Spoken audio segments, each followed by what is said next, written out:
Hey everybody, I'm sure you've been eager to see what is going on next door as the construction project is well underway. Why don't you come join me, follow me. We're gonna do a quick tour and give you an update.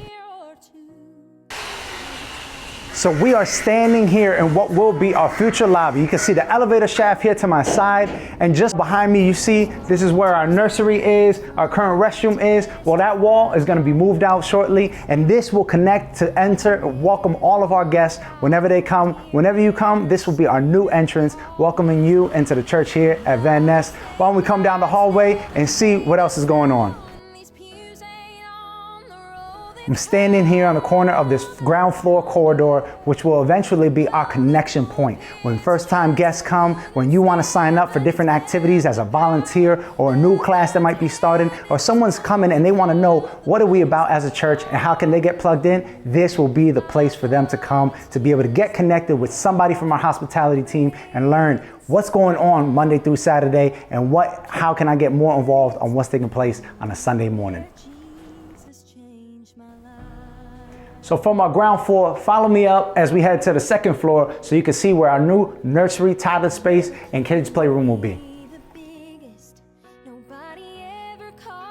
You know, as a church, one of the things that we always talk about is creating a space where children can be children, where they can feel welcomed, honored, and celebrated. And on this second floor, that's exactly what they're gonna have, with dedicated spaces for children that are 0 to 2 in a new nursery, children that are 2 to 3 in our toddler space, and then those pre-K and kindergarten children in this dedicated floor. So here on the second floor, man, all families with young children, they're gonna know that while they are being ministered or fellowshipping in the different activities of the church, their kids are gonna have a space just for them.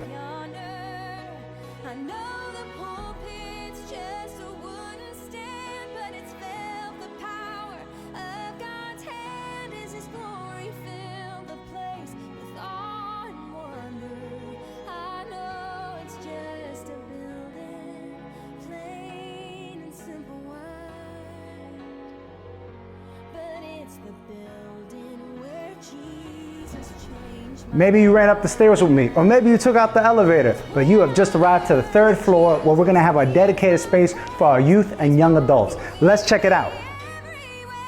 So this wonderful open space that we have here will be able to serve as a second auditorium, if you will, but it'll really be an environment where that child 12 and to that young adult 32, that age gap will really have a dedicated space that really speaks to their season of life. We're gonna have a wonderful aesthetic in here, but it's also gonna be an environment where they're gonna be able to connect, fellowship, and be ministered to. It'll also be a space whenever we're doing future trainings for things like Hope Day or other activities like that, we'll have another space where we could come together to fellowship, but also be encouraged and equipped for those different activities. And if you're seeing this wall behind me, it's one of the things I'm most looking forward to. That open window is gonna be for our snack shop. Whenever the youth and young adults are having a gathering here, hey, I've heard it said, no meeting without some eating. And they'll be able to get those different snacks from there. And as we're doing different activities, it'll be a room where we can be able to cater to the needs of those that are in here as we come together to be equipped for whatever God has next.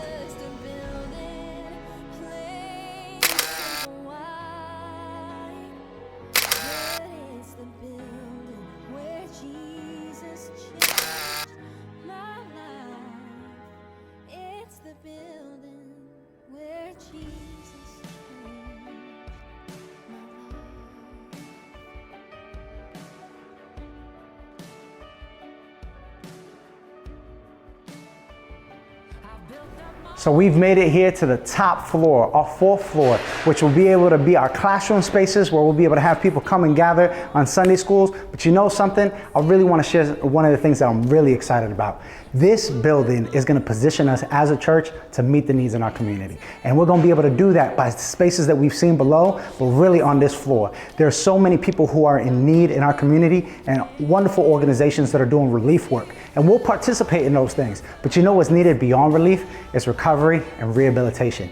What does that look like? That looks like English as a second language class. That looks like after school programs and tutoring for at-risk youth. That looks like being able to give that young individual, or maybe that more advanced individual, the skills that they need to develop that resume so that they can get that meaningfully employed job. And we'll be able to do those sorts of activities here as we extend our reach into the community. This is so much more than just Sunday school. This is so much more than just space for Bible studies and those classes, which are meaningful, and we'll be able to do that. But here, we're going to be able to empower the people in the community to have an encounter with Christ, but be equipped so they can live that life more abundantly that He offers us. This is where we get to make a difference and an impact in our neighborhood.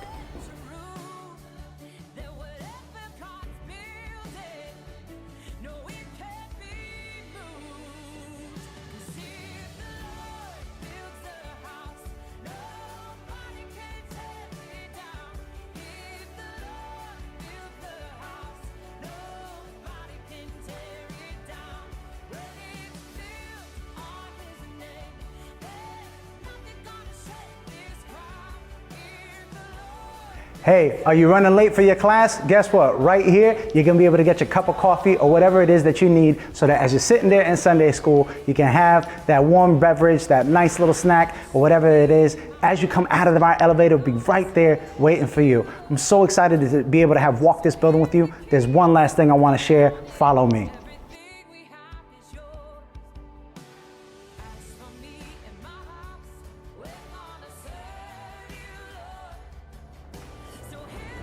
You are joining me from the rooftop of our building, which will be restricted access, but I had to give you a peek preview of what it is that we see up here because it gives such a great visual of what's to come.